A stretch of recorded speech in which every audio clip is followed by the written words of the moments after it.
everybody. Welcome to Before College TV Live. I have Dartmouth College students on board for a college conversation. A big hello, panelists. Please wave, say hello. Hi. It is exciting to have you here. This is such a dynamic group with a wide range of interests, so charismatic, so creative, so interesting, so dynamic, so many life experiences. Isaac, do you feel like I'm doing you justice? I'm completely flattered. Yeah, this is you. I'm reading your bio, and you didn't create it, so nobody thinks that it's you, and all of your bios. But truthfully, it's wonderful to be here. I'm not going to lie, and I'm grateful that you can be here. Lucy, so I'm curious. Right now we're in the end of May, but let's go back to April, okay? A typical Friday in April on Dartmouth's campus before COVID-19 hit. Lucy, walk me through your day at Dartmouth. Well, I was not on campus at the end of April, but the most recent Let's make Fridays. it March. A typical Friday, I would usually, if we're talking about the most recent term, I had a class at 10:10. I had one class. It was an anthropology and classics cross-listed class called Who Owns the Past, about like museum ethics and archaeology law and that kind of thing. What kind of ethics? Museum ethics. So like museum ethics. Yes. So like if something, we talked a lot about examples of items in museums and where their provenance is and like who should have claim over the object and that kind of thing. So I would go to class from 10:10 to like 11:15ish, and then after that I would usually go to the library for a couple hours and get some readings done before the weekend, and then go to my work study from 1 to 3 p.m. What kind of work study job? I work in the costume shop with the theater department as like a sewing assistant there. Fascinating. So you sew. You're a seamstress. Yes. Well, the word seamstress outdated? I don't know. I wouldn't go that far. I sew labels and things, but you know, I enjoy it. You're a label seamstress. Yes. You're gifted when it comes to labeling.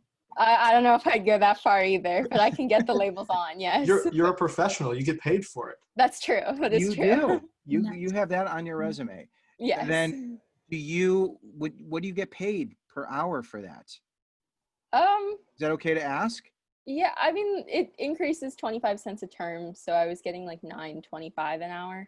$9.25. Now, for people who say, well, the minimum wage is that the minimum wage? I'm not sure. It's definitely higher than what I make back home, minimum wage wise. Right. So you're making that. That's great. So you got a work study job. And I'm going to get to you, Isaac, and Emma, I'm certainly going to be getting to you as well.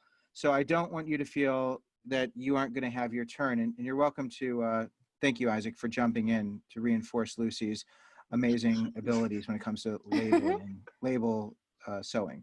Okay. So then you do your work study job. Then what? Usually after that, I head back to my dorm, maybe grab some food on the way. I lived in McLaughlin, which is the Living Learning Community dorm. So that's like students grouped together based on like common interests. So I lived on the humanities floor my freshman year. McLaughlin. Let me just pause here. Emma, do you live on McLaughlin? I do not. I live in the Chotes, which is it's a fun word, and it's a very different situation. It's random, but it's all just first year housing, and it's random assignments to rooms. I lived in a double in the corner of one of the buildings, though. So it was a giant room, and my roommate and I both had our own separate sides, and I'd like to give a shout out to my roommate, because we were randomly paired, but we get along really well, and she's like my favorite person. So what's your roommate's name? Let's shout it out. Julia Martin. What's so great about Julia? So every time one of us leaves the room, we have like this bit that we do. We're very big on like sitcom banter and bits. One of our most popular ones is when she leaves for rowing practice and I pretend like I'm her mom and I'm gonna like bring her team some snacks later in the practice. So I'm going through all her teammates' dietary restrictions. It quickly devolves and it's very confusing to people who don't know us and maybe frightening. Oh, that sounds perfect. I just love that. So you like do your bits and I do bits. Yeah. And then you, and you're from Chicago. Yes, I am And- not currently located there though. My parents just moved to North Carolina, so I'm actually in Raleigh, but when I left for college, I left from Chicago. Oh, okay. So you went to college, they went to Raleigh. Yes. And then you had to go back to Raleigh when you got thrown out of campus. You got thrown out of college, not because of any misdoings, but because of coronavirus. Yes. Right. And then you end up in Raleigh where you don't know anyone. It's a nice area though. I haven't seen much of it, but one of my close friends from Chicago actually has family here, so That's kind so of nice. before You're very lockdown, positive. I got to see her. We're doing Very okay. nice. Yeah. And then Isaac, where did you live this year? So on campus, I was in the Fairweathers dorms. There are 3 of them. I was in the middle one, Okay. which is almost on the opposite side of campus from both the Choates and McLaughlin. Mm. But my dorm, it's also random assignment, and my dorm is separated by gender per floor. And it's one of the older dorms, not the oldest, but Okay. it was recently renovated in the 1970s. So, You were joking, right? oh yes, I'm completely joking for anyone who didn't get that. I got it. That's great. And you are from McLean, Virginia. You Yes, went I am. George C. Marshall High School. We've heard great things about George C. Marshall High School here on You Before have? College. No, it's not. I'm just making it up. No, that's terrific. So describe you, Isaac. If you're gonna take me to high school Isaac, okay, like who is he? Is he cool and collected, or is he kind of shy, awkward? And if you need to take me through your college progression, you can certainly do that. But I just want to get a handle on who is Isaac. I guess high school, I think the most defining thing for me in high school was I thought that I thrived when I was stretched as thin as possible. I was pretty much convinced myself by senior year that the busier I was, the more happy I was. Mm. So I was a very stressed out high schooler. Definitely very nerdy. I was a captain on the robotics team at my high school. Congratulations. Thank you. They're doing great. They're doing great now. My team is doing fantastic. Yeah. And I was doing tech for theater, but I think I was a very nervous, stressed out high schooler. But I think that's changed at least a little bit into college. Right. 'Cause you're only a year deep, and you only had really like 2/3 of a first year, Yeah. and you feel like you've changed, and you're no longer. How have you changed? What's been the most dramatic change, Isaac? I think really I figured out that you don't have to do everything anymore.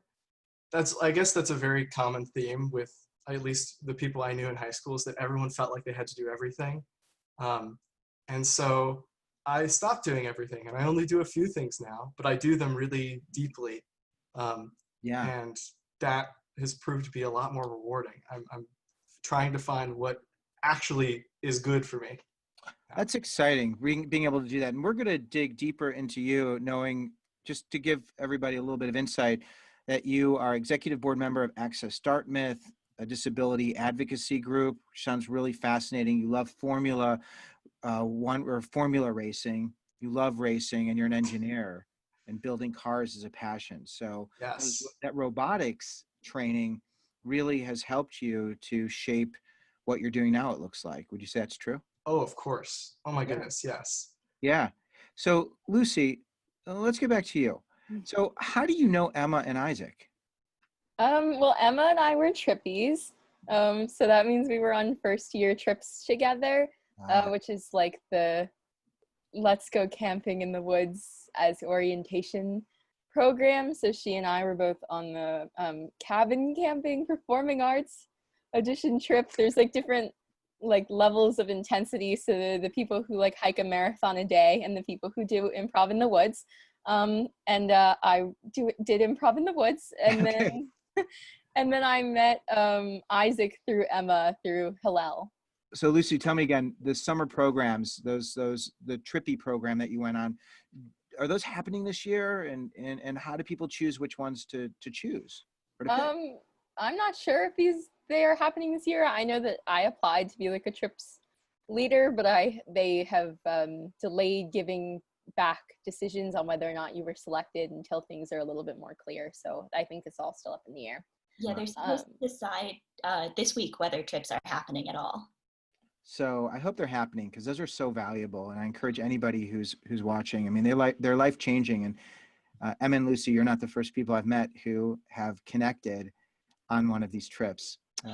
Before we continue, I want to make sure that everybody who's watching this, whether you're watching it live or you're watching it recorded, I want to make sure that you know our panelists, they're not just here today.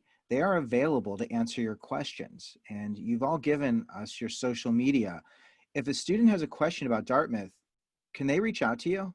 Please. Of course. Yes. I mean, do you really want them to? Yes. I'm a Dartmouth student first and a human being second. So please ask me questions. You want those. You need those. Lucy, what about you? Yes, as long as you send me a DM that says I'm here to ask you a Dartmouth related question, so I know that you're from this channel and not. Don't just slide into Lucy's DMs. Do not do that. Okay, because you get some weird DMs. No, I feel like I'm a little bit more, we didn't grow up with the internet and stuff, unlike some younger people. I don't know. Like, how old are you? You're like an old soul. I feel like I am an old soul. I don't know. I thought you're like 20 or something, right? I'm 18. 18.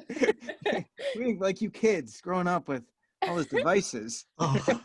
But you are, but I mentioned this because I know a lot of people get nervous talking to students. They get nervous asking questions, and we want to make it safe. And I always include this so that everybody knows, yes, Isaac, Emma, and Lucy, their door is open, right? Of course. I'll be slightly offended if you don't all ask me questions. So please. This is great. Thank you. And so you're going to get to know a little bit more about everybody, and we're going to get to know a little bit about each other. So that's really helpful to know how you all met and where you found your people and where you found your places. So I'm really curious to know, was Dartmouth your first choice? Did you have a different dream school in mind? And I know, Dartmouth people would love to go. It's a tough place to get in. But Emma, was this your first choice? Honestly, throughout the process, I applied to a lot of schools, probably too many. I applied to 12 schools. And I kind of refrained from calling one of them my first choice because I didn't want to be disappointed, and they were all very different places. But as soon as I had all of my acceptances back, Dartmouth was one of the last ones to go in, and I think I committed like the next day. I knew that was the one for me once I had heard a little bit about it, because I knew I had met some alumni and talked to some students, and I really liked that. Most of all, it was one of the liberal arts schools that I applied to, and I applied to almost all liberal arts that I feel like really exemplified liberal arts. Because what are some of the other liberal arts schools you applied to? Gosh, I applied to, I'm totally blanking on like all of the schools I applied to right now. I applied to, if I had not gotten into Dartmouth, I would have gone to Davidson in North Carolina. I really liked Davidson. I liked that it was small, and Dartmouth is similarly small. I was just kind of going for the tight-knit community and the schools where people can kind of try a bunch of different things, because I had no idea what I wanted to do with my life when I applied to college. I applied to all the schools I applied to as a biology major. I have not taken a single biology class since arriving at college. But I felt like what Dartmouth students kind of across the board had in common was that people didn't zone themselves into one thing. People weren't like, I'm going to college to do this one specific thing and I have to know now. or else I'm gonna fail in life or whatever. Dartmouth students were very, very open to exploring new things. And that was something that I needed because I like a lot of things and I don't know which ones I wanna prioritize. And I wanted somewhere where I could get as much as I could out of all the different things that I like to do. And I kind of just knew like the second I set foot on campus that Dartmouth was the place for that. Yeah, well, it's interesting that you had a very clear vision, and your second choice is Davison, and then you have found your places in the Dartmouth Rude Mechanicals. Yes. What's Rude Mechanicals? So we are campus's best and only, but mostly best student-run theater group. We do Shakespeare. We're named after the Rude Mechanicals in A Midsummer Night's Dream, and you're going to have to stop me in a couple minutes because I will talk about them forever. But I got so we produce our own Shakespeare shows. They are entirely student directed, student casted, student pitched, student produced. We have zero adult supervision. It's great. And one of the things I really like about the Rude Mechanicals is that you get to be involved in every part of the process. I'm really into theater, but I'd kind of only been an actor before. And I'll talk about this project in a minute, but I've got to try out directing this term and writing. A couple of my friends in the Rude Mechs and I wrote an original play in modern text based on Measure for Measure to be performed and recorded over Zoom. So we're filming the last scene and then we're going to stitch them all together and put it on the internet today. Can you share that with me, please, so I can include that? Absolutely. We don't have the link or anything, but I can definitely send it. I think. I would love that. Yeah, tomorrow's our last day of filming and then we'll be ready to edit it together. But it's a really great group and you can get involved in every step of the process. And also the people are just, I feel like at a lot of high school theaters, there's a division between underclassmen and upperclassmen and a hierarchy that you have to work your way up. But from the second, even just talking to the mechs at the activity fair at the table where they coerced me into joining, affectionately coerced me into joining, Right. they were all so wonderfully nice and accepting and loving and just ready to welcome. I think there were 4 freshmen who joined my freshman fall, including me, and we were kind of just instantly a part of this group. It was like I had been a part of it forever. And they like kidnapped us from our dorms in the middle of the night after callbacks and drove us to the Denny's the next town over. And it was a whole thing. And I just have a lot of love for them. And it's a really fun way to get involved and try some things that I have always wanted to try, but never really have had the chance, and to have the room to take risks. Does everybody who tries out get involved? Do they have a space for everyone, or do some people not get in? We are somewhat selective. We don't let everyone in, but there are definitely people are welcome to audition as many times. There are some very senior members of our company who are super involved who did not get in the first time they auditioned. And generally we love new people, but even if not in the Rude Mechs, there are definitely arts organizations and ways to get involved in campus. Right. So the rejection piece, I mean, there's a lot of rejection involved with just going after your passions in life, and a lot of high achieving students haven't encountered a lot of rejection, and when they do, they tend to question themselves. Isaac, being in a place where there are so many smart people, and any of you are welcome to join in this conversation, but I just wanted to include you. Isaac, start with you. Have you ever questioned your abilities, your intellect, felt like you're good enough? Oh, for sure. I mean, we have conversations about it. This was kind of almost, it was a part of our RAs, our like equivalent to RAs, have a little thing in our weekly meetings where one of the weeks they just talked about imposter syndrome, and that was the whole meeting. So it happens all over campus, and it happens to me. But I think for me, it was when I initially got to campus and I started, talking and interacting with other students, and thinking that everyone was so good. And it's true. Everyone is insane at Dartmouth, and I think a bunch of other places too. But having other people who are also high achieving makes you question, how high achieving was I really? Right. But the truth is, if you're really working for going to a great school like Dartmouth, right? you are high achieving, like you are doing amazing things, and questioning that is important, because you come out on the other side affirmed in your belief and your power, like that you can achieve. Yeah. I think that going from your evolution from high school to where you are now, I'd imagine you have to face that and somehow get through it to know that you are enough. Was Dartmouth your first choice? And if it wasn't, Isaac, what was the dream? I have a lot of first choices. I think really the way I had like approached the college decision and college application process, I had actually split my applications directly down the middle. One half was very like hardcore STEM, engineering applications, and the other half was arts conservatories for technical theater.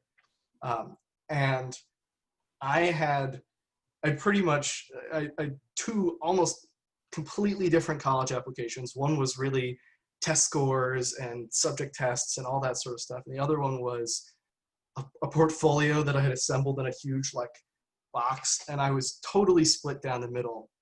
At the end, I had to decide, which one do I want to choose? Right. And I chose Dartmouth, and I think it was the right choice, because of the people, really. The program is fantastic. Everyone knows that, right? It's Dartmouth. But the difference for me was visiting campus and having people go out of their way to help me. Like, it was like people like Emma that I would like bump into on the sidewalk, and they could instantly tell that I was like prospective student and went out of their way to just help me feel welcomed, even if I wasn't a student there. Yeah, that's a wonderful feeling, and it's a hard reality that students can't do that now. Yeah. This spring they haven't had that. So if there's a student who wants to feel that, a junior who's questioning whether or not they can be able to experience that, anybody, how do you do that in a world where you can't physically be on campus and get that feeling and have that connection? I mean, if you're curious about a place, try to find the people.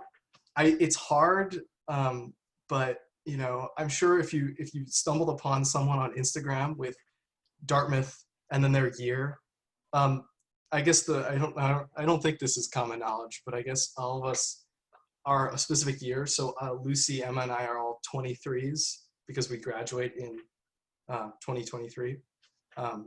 So if you see someone with Dartmouth and then a number in their Instagram bio or on their Twitter page, reach out to them. We're very excited about all people interested in Dartmouth. So it's not weird, because again, I go back to, is it weird if you just say, hey, do you go to Dartmouth? I have questions. Absolutely not. It's not weird. No. Right. It's really, at least it's not weird for us. yeah. It might be a little weird for you, but it's not weird for us. So it's okay. Right.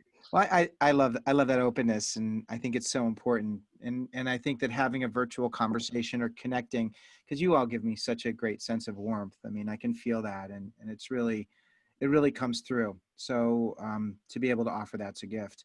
Lucy, was Dartmouth where you wanted to go? And if not, where did you have your heart set on? Maybe not at first, but eventually, yes. So I was an ED applicant, so I had figured it out like early-ish in the process. But the summer before my junior year of high school, my dad and I took a trip to Chicago, and I toured Northwestern, and I fell in love with Northwestern. I loved everything about Northwestern. I was so sure that that's where I wanted to go. And then that, like a little bit later that same summer, we were going up to do like our, the only really like big father-daughter college tour, circuit of the Northeast. And I really wanted to go to Cornell and tour Cornell. And like our flight kept getting delayed, and like we missed our Cornell tour, which I guess should have been a sign, but we got there for like the second half of it, and I really didn't vibe with it, and kind of just on a whim, because we were going to Boston and it was on the way anyway, my dad was like, well, let's stop at Dartmouth. And see what's there. And I remember very clearly like driving with my dad like up to the green and seeing everyone out like playing frisbee and studying on the lawn. And I just remember thinking like, I'm in trouble. Northwestern is might be losing its top place in my mind right now.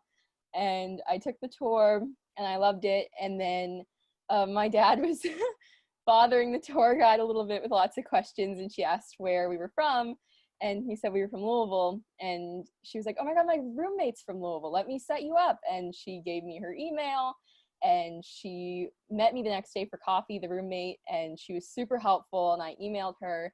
I was that person throughout the college process. She met me during one of her off terms back home when I was working on my application, and talked to me more about the school.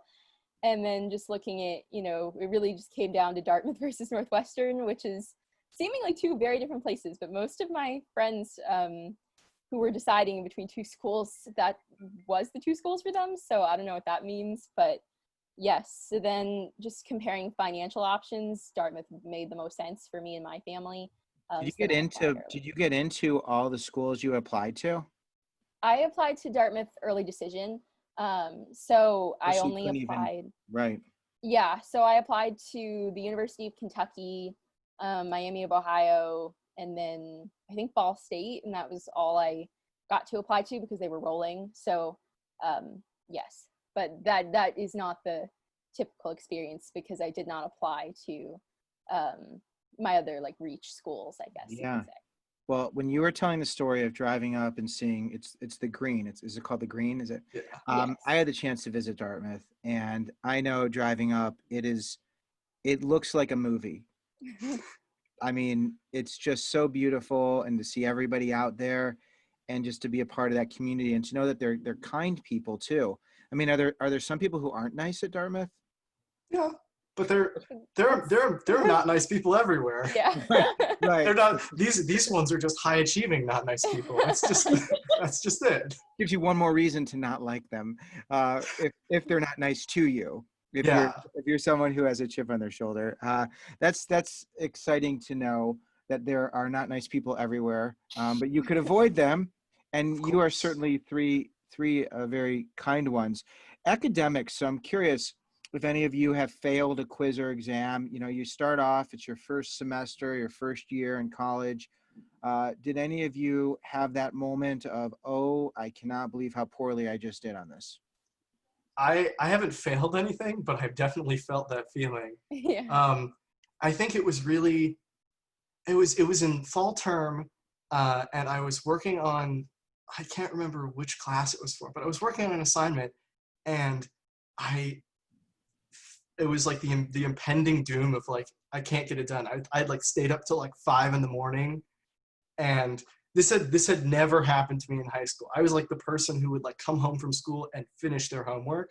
Like I was up so early in the morning, and I was trying to finish it, and I just couldn't do it. And that moment I was like, oh man, this is it. I guess it's over for me.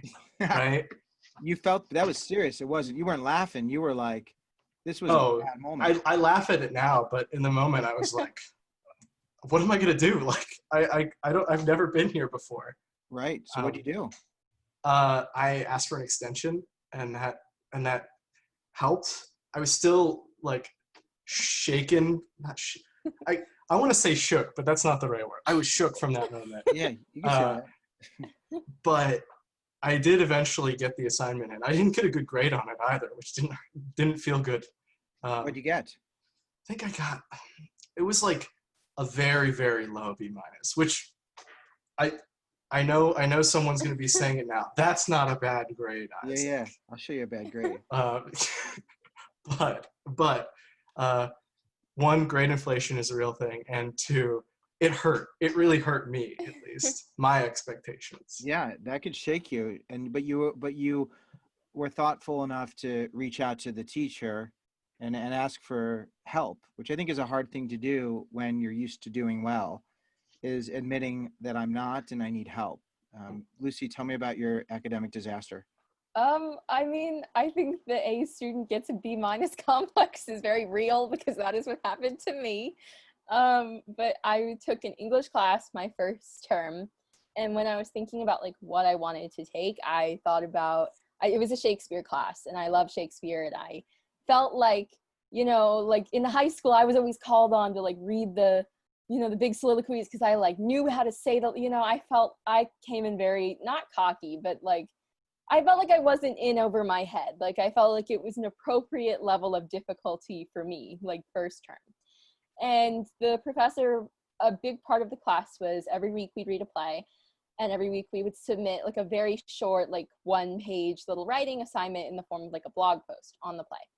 So the first week was Midsummer Night's Dream. I read the play. I like came up with my blog post idea. It was a 5-paragraph essay, which, spoiler alert, please don't do that. Please don't. Do not make my mistake. And I submitted it. I felt great about it. I was like, now we'll wait for the grade to come back. It was graded out of 5. I remember getting a 4 out of 5 and thinking, all right, that's cool. Like, not a big deal. What I didn't understand is that the like point, like the 10th grading scale is like a thing. So like the fact that, because in college every point really matters. So in my mind, using like high school grading, when you have lots of little assignments, a 4 out of 5 is like fine, not a big deal. And then she released the like the grading curve, and a 4 was the lowest grade that she gave, or maybe like a 3.9 or something, but it didn't make me feel any better. And I was like really upset about it. So I went to office hours and I asked my professor, like, what can I do better? Like, I don't know what I'm doing wrong. Like, I'm really struggling with these assignments. And I remember very clearly, she took a deep breath and said out loud, now, how do I say this without sounding cruel? And she thought about it for a minute, and I was like hyping myself up, like, whatever happens, don't start crying, don't start crying, don't start crying. You're not going to cry in this woman's office. You're not going to do it. And she said, you tell me you're struggling with this assignment, but you don't have to tell me. I already know. And I was like, all right, cool. So I went, and this professor's wonderful, by the way. I love her. I love her so much. This is, the tough love element. And so I went to her office hours pretty much every single week consistently, but I had an upward trend. The last week on my blog post, I got a 5 out of 5, which I was pretty happy about. And it improved, but that first week was definitely a rude awakening for sure. That's awesome. So not doing well, I think is a gift. Like when you screw up or don't, and you were so confident, like you felt like you left feeling like you did it. and that's like the body blow. But then to be able to form a relationship based on the discomfort of getting a grade that isn't reflective of who you think you are, is really a gift. It's great. I love that story. Emma, what's been your hardest moment at Dartmouth this year? Boy, I actually have not had any real academic disasters, but I think balancing extracurriculars has been a thing that I've definitely had to work on. Yeah. I recently had a debate with myself over, so I do a lot of student theater. I had not auditioned for a main stage production yet, but I really wanted to at some point because they're doing a musical next year, and I want to like get to know some people in the department before the musical happens, and they were doing a play I really liked in the spring, and I really wanted to be in this play. But my opera group was doing like staging a full-length opera. We were supposed to. Obviously, I don't have this problem anymore because none of these things are happening. They've all been pushed back to the fall, so it's a problem for future me now. But I got a role in this opera, and then they asked me to understudy the lead in that opera. So I realized that it would suddenly not be possible for me to do 2 shows at once. And it took a very, very long time to convince myself that I couldn't do 2 shows at once in a 10-week period. And I was always committed to doing the opera because I am a member of that company, and it's a really important company to me.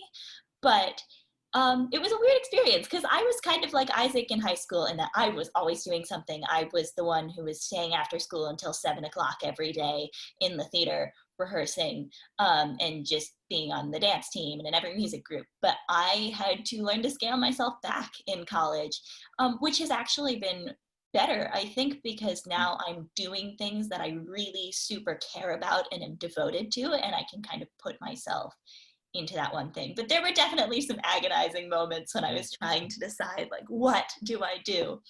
Yeah. What did you tell them when you were no longer able to do it? Like, did you have to remove yourself from one of the productions? I actually had never auditioned for the main stage because the auditions were set to happen this term. I was just kind of psyching myself up to audition. So I actually didn't have to do anything once I made that decision. I actually did have to do that first term though. Our very first production that I did with the Rude Mechanicals was Romeo and Juliet. And somehow I got cast as Juliet in my first week of college.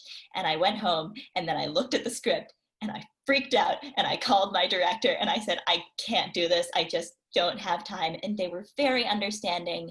And we switched around some parts into a smaller role so that I was able to dedicate myself to that show and still do academics and do everything else I wanted to do. And kind of have a more balanced schedule. That was hard for me because I'd never had to do that. I have never, ever turned down a role, but I did. Yeah, that's a hard thing to do. What's your dog's name behind you? His name is Hal. Hal? H-A-L. It's nice you get to hang out with Hal, right? I very much enjoy it. We have another one too. She's a corgi, but my room is upstairs and she is too stubby to walk up the stairs. Right. So she cannot come to class with me, but my buddy here hangs out with me. I love seeing that. That's wonderful. You sing opera? Is that right? Or do you sing everything? I do mostly musical theater and opera. I started doing musical theater in the past couple of years. I've kind of like veered into the opera path. And the wonderful people in the music department have kind of been helping me really build my opera skills, which I feel like has flowed over into other things, but I've still not hit the genre of pop rock. I don't know if I ever will, but I'm really enjoying opera and getting deep into it. I would think that's really tough. I know, and Lucy, you're also involved with theater. And Isaac, you had said before that you had done a lot of theater in high school, or at least behind the scenes. But when you are the low person on the totem pole, I don't know if people even use that expression, but like when you're new, why can't I just say when you're new? It's ridiculous. Sometimes I try to say things in a fancier way. When you're new, is it hard to get parts? Is it super competitive? Are people kind in the theater department, or are they cutthroat? I only kind of have involvement with a couple different groups, and I have found that in all the groups I am in specifically, it is actually, I was kind of astounded with how level the playing field was early on. The Rude Mechanicals are, like, there is the opposite of a hierarchy there. It's very nice. And Opera Lab is, this is actually the first like full year of Opera Lab, so everybody's kind of starting on the same level, but I'm not really sure about the like official department shows. I have not been involved in those yet. Could you speak to that, Lucy? Yeah, the theater department really enjoys casting 23s. I have not been cast in a show yet, so if you're talking about Dartmouth L's, I've taken quite a few. And I auditioned for the fall and the winter main stage, was not cast in either, but I did crew for both. And they cast 23s as like leading roles in both productions, so they do cast pretty evenly spaced across the 4 years. So just because I was not cast does not mean that they don't cast freshmen in general. And I did wardrobe crew for the fall show, and then I was an assistant stage manager on the winter show, which was a lot of fun, and the theater department has been super welcoming. And yeah, they've been great. So how do you deal with not getting those parts? Because it's got to be painful. And then you're also around all of the people working in the department for your work study job. So just tell me, how do you work through that?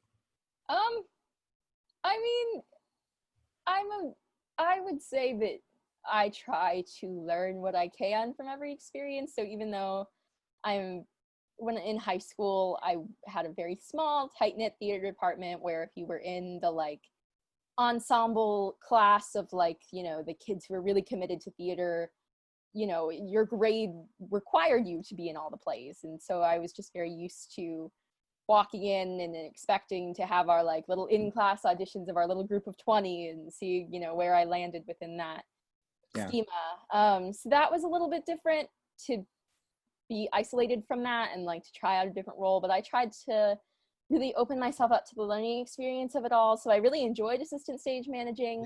The like stage manager who like I guess manages us in addition to everything else taught me how to make all sorts of complicated looking spreadsheets, and I got to use a headset for the first time, which I thought was really cool. So I don't know.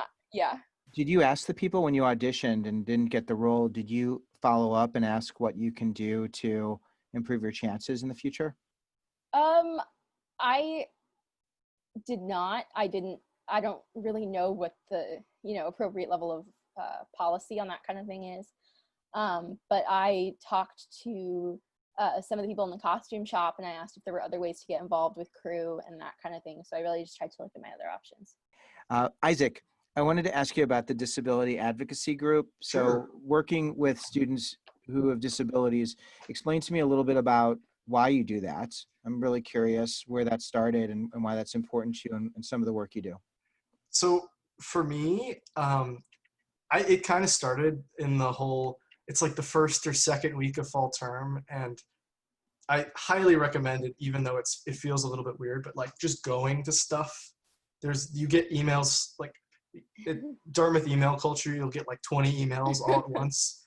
So you go to the things that are at the email. So I went to one of these meetings at this club called Access Dartmouth, and I wasn't really sure what it was about. And it's sort of a very interesting group that I came to enjoy. I just kept going back because it's a group that wants to advocate for students with disabilities, because I feel like this ties in. There's a perception for a lot of people that people who have disabilities aren't high achieving, and this is sort of like something that like they can't achieve something like going to Dartmouth, which is something that is totally false. And what the group is trying to do is improve the experience of being at Dartmouth for students with disabilities. And we reach out to people who are thinking about coming to Dartmouth to let them know that there's a community here active and ready to support anyone for anything. And so I sort of saw the people doing this in this community, going around and fostering that attitude, and I wanted to be a part of it. So I just kept going back, and now I do some work on the board for them, which is great. That's really cool. And had you done that in high school? No, not at all, not in the slightest. So I was a lot to learn for me. Yeah. So the idea of working with students with disabilities, it's not something that you personally have had to face throughout the years. No. I could talk about it for ages, because there's really something peculiar, not peculiar, but specific about disability and a conversation around disability, especially in higher education, that to me stands out. And yeah, it's a lot. I could talk about it for just for give me a hours, couple but bullet points, because we haven't covered a lot of students with disabilities and how that impacts their learning and how other people see them. And I'm just curious to hear, because you sound pretty passionate about it. So can you just give me like just some bullet points about why you feel so strongly and what people may not understand? I think for a lot of people, there's in the public sphere, in dialogue and media, people talk a lot about things like race, gender, sexuality, and that's discussed a lot. But still, for a lot of people, people with disabilities that are visible seem to be others still, and that's still prevalent in certain administrations or communities in higher education. And one thing that I'm passionate about is sort of trying to change that attitude, that people with disabilities are not others. They're not very different from you. And they are just as high achieving and just as fantastic and just as friendly. And trying to find ways to internalize that and design things in higher education, like courses and activities and clubs and stuff, to be universally accessible to people with or without disabilities, without being partial towards either. Mm-hmm. Yeah. And that's some of the things you do. It sounds like great work. And it's so cool that you didn't even know that you wanted to do this. You just showed up and all of a sudden discovered something that really speaks to you on top of the work you do with your engineering and racing. And I mean, you do a lot of cool books, arts workshop. I mean, you are a Renaissance man. There's this is the wonderful thing about college that I absolutely adore, is that there's so much. All these schools, no matter which one that you look at, there's like a plethora of totally weird and wonderful things that schools are offering nowadays. Like people talk about underwater basket weaving as like a degradation of the liberal arts, but really you could learn how to weave baskets underwater and you could learn how to do it well, and you'll enjoy it. An important survival skill. Indeed. What you'll find yourself underwater one day. Right. You never know when you're going to need those skills to make that basket. I want to talk about your social lives. I'd love to talk about your love lives, your social lives. You can share as much or as little as you want. Are any of you in love right now? And you don't have to declare your love. Lucy, you're kind of in love, or you just don't want to declare it? Gotta say, it's hard. It's hard over Zoom to be in love with anyone. Yeah. But before Zoom, PZ, pre-Zoom, or it would be BZ. BZ sounds better. But BZ, how was your social life your first, 7 months at Dartmouth? How are you able to make friends? Could you stay sober? Tell me a little bit about Friday night, Saturday night. Bring me into the sun sets.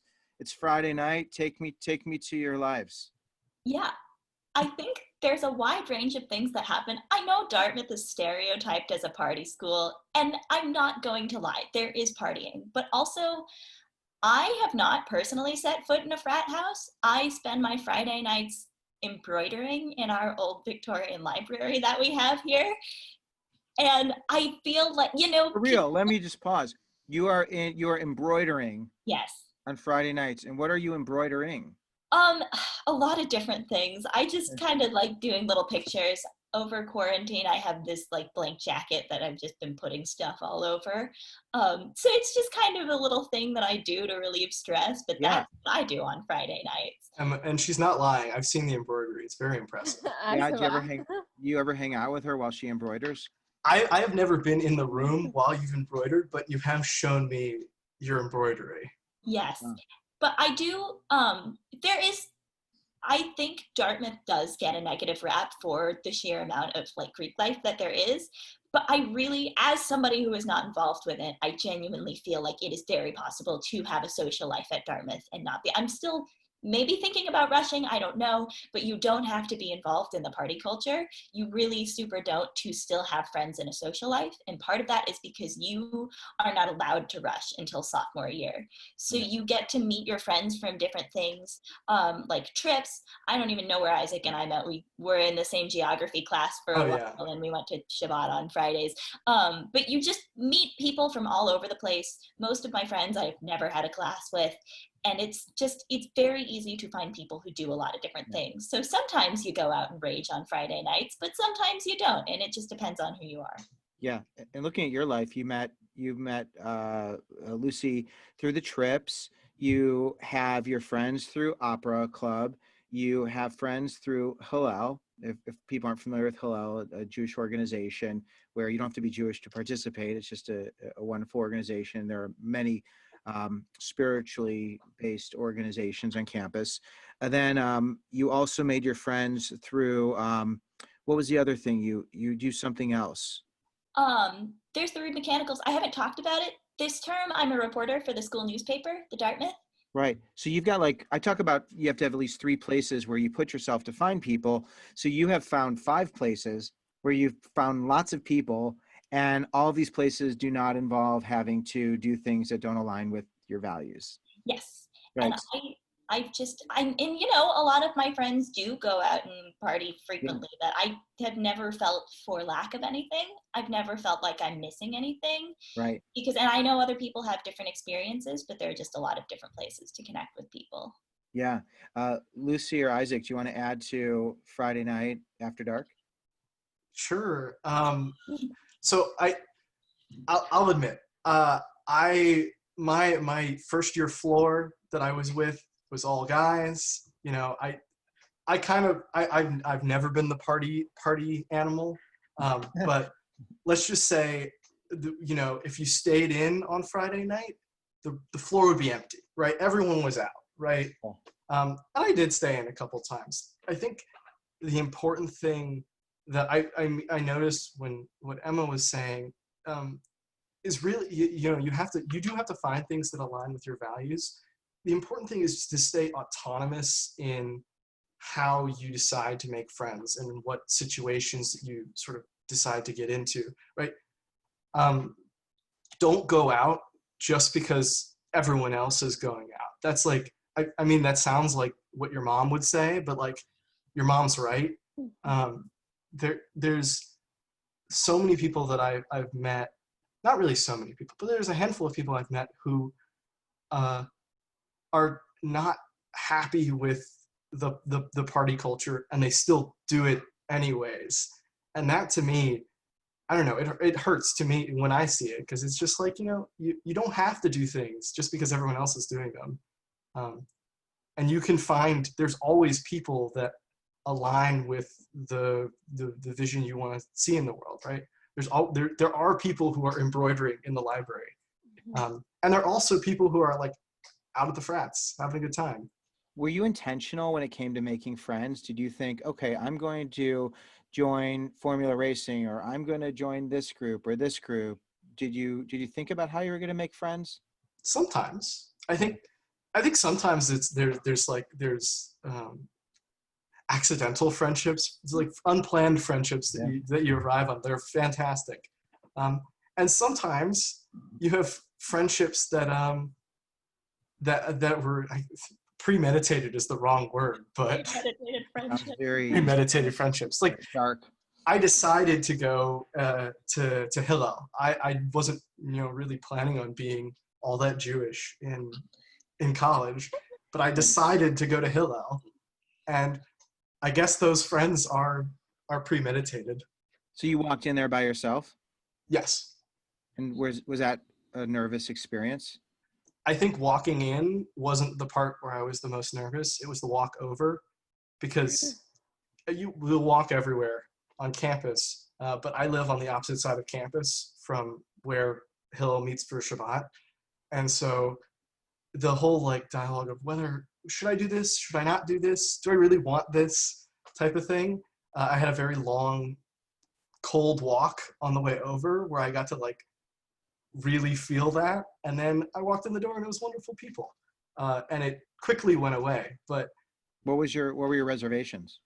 I didn't really have anything tangible, and that's what I realized after the fact. But it's hard to put yourself out there.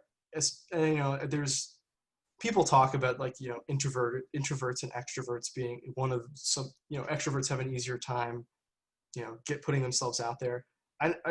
It's difficult for everyone to put themselves out there, and sometimes you wonder if it's worth it to do so,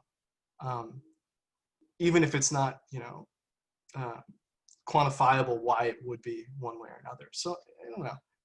So you did it, and you got free food. Yes. Nice people. Yes.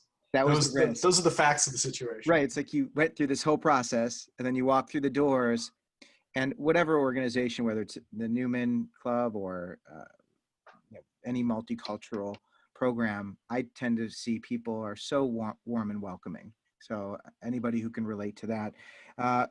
Lucy, you're welcome to share about the partying culture. I just have two more questions and topics that we're going to explore. Then I'm going to wrap things up. But did you have anything to share on that piece? I would definitely agree with Isaac that I feel like most of the friends that I've made, I mean, I feel like some of them are definitely premeditated in the sense that like there's the that there's like the Facebook group where they post their little introductions, and like, I don't know, I think even if Emma and I weren't trippies, we still would have somehow ended up friends, because I remember reading her bio and I was like, we are friends. We will become friends. But I generally most of my friends were my freshman floor, were my LLC, which was really nice because we all are grouped on like a common interest. And I also do not go out. I've never felt the need to go out. I do not feel like my social life has been negatively impacted by that. And I would usually just head back to my dorm, and my friends on the floor and I would find something to do, and we would watch a movie, or the like first term like meal plan gives you like an absurd like midnight swipe that like Nice. I don't know, so there's like usually some journey somewhere to get like I don't know, like Cliff Bars, because you feel like you have to spend the money because it's like you have no control over the dining plan, so you have to use the swipe, and then we walk back. I don't know, but I feel like there's so many like fun events that the college does. Like Emma and I went to go see Frozen 2 over Winter Carnival, which was really good too. was a great time. So I feel like I don't know, there's plenty of ways to have fun on campus if you're just open to the possibilities of looking for them. Right. So whatever you want, you find it. The money issue, a lot of students are freaked out about money. Dartmouth is not a cheap school. It's not a, there are no coupons. Has money been an issue for any of you? And I'd really love to just kind of explore how you work through that. For me, yeah. I mean, it's like, I haven't personally had really, I don't have too big of an issue, right? But one thing that I have noticed related to that is, I don't know about other schools, but this is particularly true at Dartmouth, that wealth is often very visible. Yeah. On campus. We have a joke that people are always, the most popular jacket on campus is Canada Goose, which if you don't know, like a normal jacket is like it's multiple hundreds of dollars. It's absurd. It's absolutely absurd. I'm walking from the library back to my dorm, and I see like 5 people wearing $900 jackets. Like, wealth is very visible, and I think a lot of the biases that people put towards wealth and sort of are very implicit at Dartmouth, even though wealth is so explicit. And because of that, I think sometimes you arrive in uncomfortable situations, but that doesn't mean that there's anything particularly wrong with the actual school. It's really just something that you arrive on, but you have to deal with them. You have to talk about that stuff. That's my opinion. I think people should talk more about sort of the accessibility of college. I don't want to go back to access, but I think the accessibility of college is something we really, really should be talking about. Yeah, well, you certainly have a platform and a voice, and it'll be interesting to see. I think that part, especially when you're at a school where you have some students and families that are paying full tuition, and then you have a large number that are paying very little. And the ones that are paying very little oftentimes don't have enough to take care of their basic needs, like a winter coat. So you really see that. And I know from talking to other students, it can wear them down, because there's a way that you interpret it where they feel like less than in some capacity, which is it's gotten more absurd, I think, in the times of COVID, realizing how much you're actually paying for what you're actually getting. Yeah. Right. Like, even for me, like my financial aid was cut by a considerable portion because we're online, which feels very weird to me. It was cut. What do you mean? I mean, so I guess the breakdown of how things worked out for Dartmouth is our room and board was refunded for this term. Okay. But I don't know if this happened to other people, but it happened to me. My financial aid was cut by at least 25%, because I guess I'm paying for less. But did you still have to pay the same amount? I had to pay the way that it worked out. I have to pay slightly more than I would ordinarily, and I've complained about it. Right. Well, that's a big issue. There's students and campuses that are taking action. Yeah. And seeing that the value. What's full price? What's the sticker price on tuition, room, and board for a year at Dartmouth, roughly? Jeez. So per year or per term? Well, let's say per year.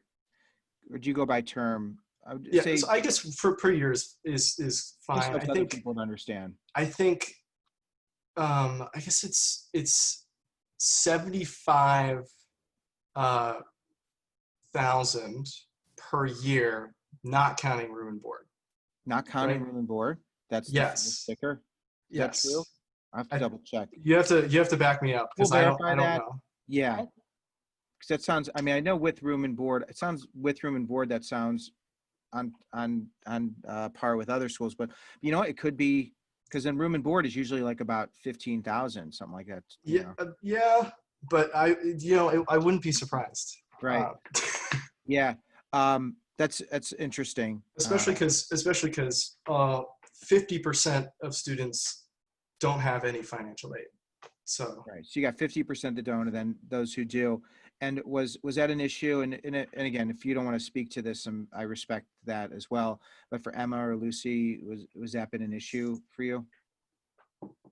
I know that Dartmouth, at least part of the reason I chose Dartmouth is they do have a financial aid policy where if your income is underneath like X amount of dollars, then your tuition is full, covered by financial aid entirely. And I am in that category, so my tuition personally has not seen any fluctuations. Great. Which made it comparable with my state school, which is part of the reason why I chose to attend. But I would be lying if I was saying that I'm not worried that COVID might, change that X value going forward, because that is a scary thing. But yes. Yeah, and you got your job. That I know your work study job. It's a federal program that you qualify for based on your need. So and for other people to know that for what it costs to go to a state school, you could go to some incredible places as well. I think is really important. Before I wrap this up, Emma, did you have anything to add to that? I don't really have anything to add. I think kind of what Isaac and Lucy were saying were both pretty honest. That's terrific. Did you get any scholarships? Any of you have any scholarships? No? Okay. My scholarships only carry within the state of Kentucky. Okay, gotcha. So we've covered a lot. We've talked about a lot. There's so many interesting pieces to what you all do. I just want to refresh people's memory. And Emma, you're real involved with so many activities, Rude Mechanics, Opera Club, started working at the Dartmouth as a reporter. And then Lucy, really involved with theater, the ins and outs of theater. Did you have to audition to get into the theater school? No, you can submit like an arts supplement with your application, which I would highly recommend doing if that's something people on this of the internet are interested in. It's just like a little video or something of your skill or whatever you want the admissions team to know about you. Cool. But it's not like an official audition or anything. Okay. But my voice teacher knew me from my supplement. So it can be fun to get involved, but you can kind of get involved from any angle. That's really cool. And then Isaac, I just want you to tell me about this racing. Just tell me real quickly about the racing, because how do we leave without talking about racing at Dartmouth? So Dartmouth Formula Racing is an organization on campus. It's an engineering project team, sort of open to all students. And we design, build, and then race hybrid/electric race cars at some intercollegiate competitions. Nice. So this year competition was canceled, but we built an all-electric race car. It looks fantastic. How big is a race car? It's not like you sit in it. Yes. You do. Yes, you sit in it. I don't sit in it. I wish I sat in it. My mom would never let me sit in it. But you have a picture of it? I could show you. I could love that. Yeah, I'd love to flash a picture of that. That'd be cool for sure. Yeah, that sounds great. It sounds amazing. Cool. Sorry. Yeah, it sounds interesting. You all do so many interesting things. It sounds like for college, you weren't trying to get into a particular school. You didn't do things to get into a particular school. You did things because you found joy in them. And those things led you to schools where you can continue to do the things that fill you with joy. And it's been a theme that we've seen across a lot of these conversations. So many students are so fixated on that dream school. It's less about the school and more about what you find joy along the process doing. My final question, and this is the truth, this is my final question. I'm not going to go back on this. You've been so generous with your time.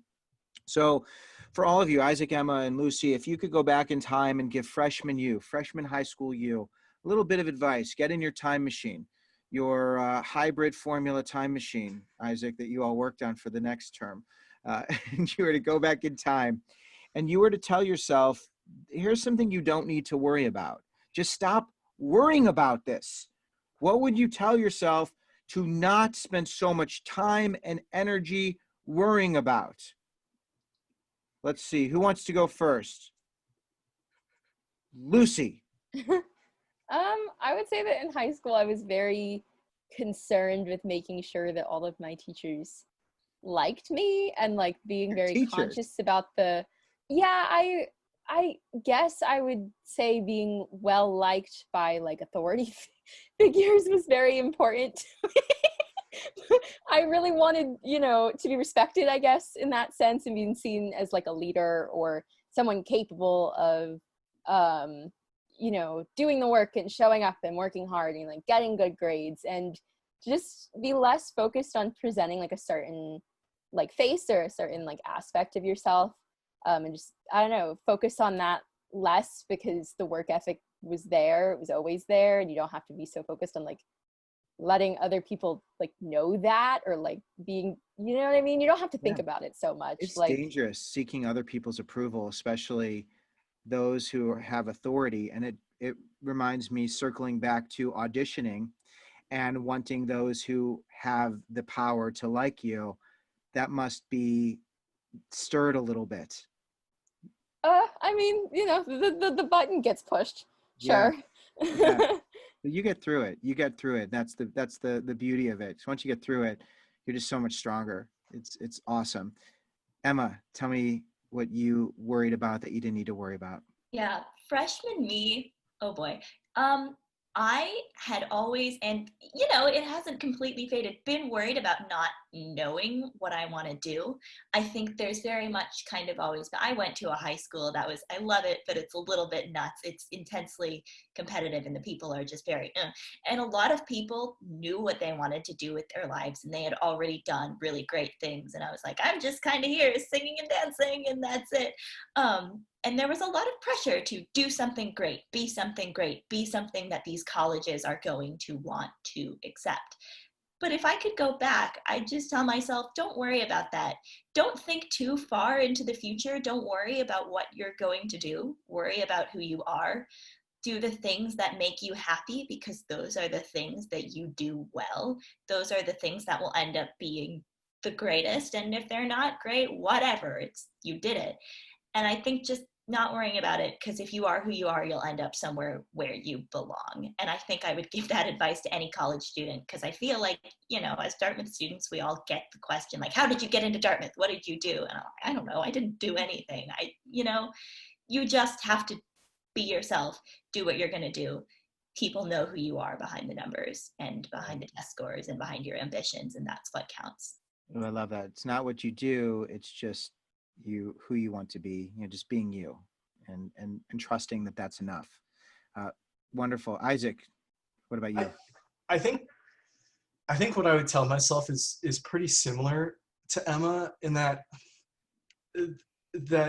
I'm not going to, younger Isaac, you're not going to know what you want to do.